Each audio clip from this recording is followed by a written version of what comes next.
Kim Chu at Paolo Avellino sabay nag-workout.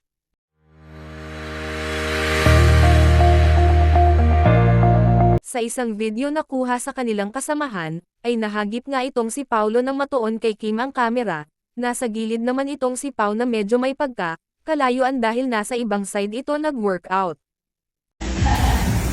Gawin natin yung activity next time. Ton! Tuesday.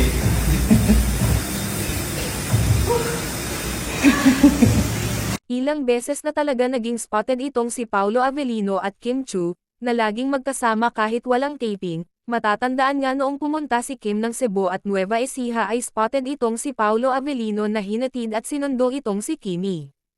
Panay naman ang tuksuhan sa kanyang mga co-host stars sa It's Showtime, kung saan ay may mga alam din ito sa love life ng dalaga. Lagi nga itong tinutokso kay Paolo. Gawin natin yung activity next time. Ton! Tuesday.